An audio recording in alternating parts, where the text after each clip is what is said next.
ಕೋಪದಿಂದ ಮಾತನಾಡಿದರೆ ಗುಣವನ್ನು ಕಳೆದುಕೊಳ್ಳುತ್ತೇವೆ. ಹೆಚ್ಚಾಗಿ ಮಾತನಾಡಿದರೆ ಶಾಂತಿಯನ್ನು ಕಳೆದುಕೊಳ್ಳುತ್ತೇವೆ. ಅನಗತ್ಯವಾಗಿ ಮಾತನಾಡಿದರೆ ಕೆಲಸವನ್ನು ಕಳೆದುಕೊಳ್ಳುತ್ತೇವೆ. ಅಹಂಕಾರದಿಂದ ಮಾತನಾಡಿದರೆ ಪ್ರೀತಿಯನ್ನು ಕಳೆದುಕೊಳ್ಳುತ್ತೇವೆ.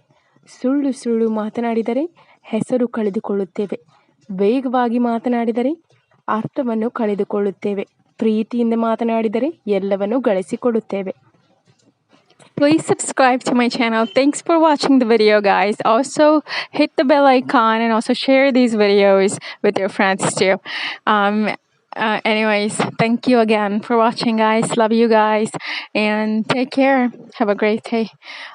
Also ಫೇಸ್ಬುಕ್ನಲ್ಲಿ ಕನ್ನಡ ಮೋಟಿವೇಶನ್ ಚಾನಲ್ ಅನ್ನೋ ಪೇಜ್ ಕ್ರಿಯೇಟ್ ಮಾಡಿದ್ದೀನಿ. ಅಲ್ಲಿ ಹೋಗಿ ಆ ಪೇಜ್ನ ಫಾಲೋ ಮಾಡಿ. ಅಲ್ಲಿ ಇದೇ ಥರ ವಿಡಿಯೋಗಳನ್ನು ಹಾಕ್ತೀನಿ. So please go follow it on Facebook. Thank you again for watching.